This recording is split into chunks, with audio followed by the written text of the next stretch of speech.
Hello welcome back mantra 5 news. Okay, మనం నిన్నటి వీడియోలో హైడ్రా గురించి సమ్ టాపిక్స్ అయితే మాట్లాడుకున్నాము. గవర్నమెంట్కి కొన్ని సూచనలు చేశాము, అలాగే ప్రజల ఇబ్బంది పడుతున్నారు, ఆ ప్రజలకు కూడా కొంత సూచనలు అయితే చేశాము. ఓకే, లేటెస్ట్గా చూసుకున్నట్లయితే మన సిపి రంగనాథ్ గారు ఒక ప్రెస్ మీట్ పెట్టారు. ఆ ప్రెస్ మీట్లో చాలా మంచిగా మాట్లాడారు. అసలు హైడ్రా ఎందుకు చేస్తున్నాం, హైడ్రా భరోసా ఇస్తుంది, హైడ్రా వచ్చిందే ప్రజలకు భరోసా ఇవ్వడానికి అని ఇచ్చారు. దాంట్లో ఒక 2-3 పాయింట్ల గురించి మనం మాట్లాడుకుందాం. మీరు కొన్ని ప్రతిపక్ష నాయకులు ఓవైసీ ఎందుకు కూల్చట్లేదు, మల్లారెడ్డి గారి ఇన్స్టిట్యూట్ ఎందుకు కూల్చట్లేదు అన్నారు. మీరు పల్లా రాజేశ్వర్ రెడ్డి గారి ఇన్స్టిట్యూట్ కూడా ఎందుకు కూల్చట్లేదని ప్రతిపక్షాలు మిమ్మల్ని ప్రశ్నించాయి.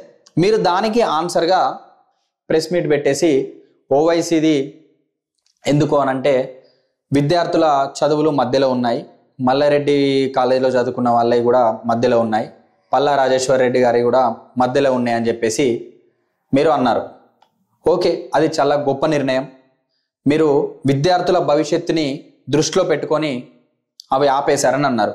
అలాగే ఇప్పుడు మీరు అక్కడైతే ఏది ముందు జాగ్రత్తగా ఆలోచించి వాళ్ళ భవిష్యత్తు గురించి ఆలోచించారో అలాగే ఇక్కడ ప్రజల భవిష్యత్తు కూడా చూడండి కదా. అక్కడ చేసిన ఆలోచన విధానం ఇక్కడ ఎందుకు చేయట్లేదు? అక్కడ మునగని కొంపలు ఇక్కడే మునుగుతున్నాయి, అక్కడ లేని బాధలు ఇక్కడ ఎందుకు ఉన్నాయి? అదే టైం వీళ్ళకి ఇవ్వండి అని అంటున్నారు కదా, అదే సమయం వీళ్ళకి ఇవ్వండి. ఇప్పుడు విద్యార్థుల చదువులు ఎలాగో ఇక్కడ ప్రజల బాధలు అలాగే, ప్రజలు వేరే చూసుకోవడం కూడా అలాగే. ఇప్పుడు వీళ్ళ చదువుల మధ్యలో ఆగిపోతుందని మీరు ఎలాగైతే ఆలోచించారో ఇది కూడా అంతాగే. సో ఒక్కసారి ఆలోచన చేయండి. మీ దగ్గరనే ఆన్సర్స్ ఉన్నాయి, కానీ ఆ ఆన్సర్ అనేది ఒకదానికి ఒకలాగా చేసుకుంటున్నారు. ఎందుకు? ఒకదానికి ఒకే వే వెళ్తే బాగుంటుంది కదా. అన్నింటికి ఒకటే, హైడ్రా అనేది ఒకటే వచ్చింది, అది అన్నింటికి ఒకేలాగా వెళ్ళాలి.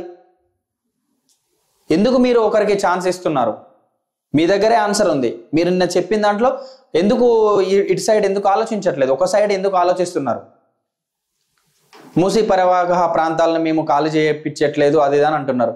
మరి ఎందుకు ఎల్బీ నగర్లో అంతమంది ఉద్యోగాలకు వెళ్లకుండా రోడ్డు పైనే బిక్కు బిక్కు బిక్కు మండుకుంటూ అక్కడ జనాలు ఎందుకు కూర్చొని ఉన్నారు? అయ్యో ఎవరు వచ్చి కూల్చేస్తారు అని. సో ఒకసారి ఆలోచన చేయండి. ఒకే చట్టం ఒకే న్యాయం, అదే తరహాలో వెళ్ళండి ప్లీజ్. దయచేసి ఒకే చట్టం ఒకే న్యాయం, ఒకరికి ఒకలాగా ఉండొద్దు. చట్టం అన్నప్పుడు అందరికి ఒకేలాగా ఉండాలి, న్యాయం అన్నప్పుడు అందరికి ఒకేలాగా న్యాయం జరగాలి. దయచేసి అది ఫాలో అవ్వండి. ఎందుకు చెప్తున్నామో అర్థం చేసుకోండి. ప్రతి ఒక్కరిది బాధే, ప్రతి ఒక్కరిది ఏడుపే.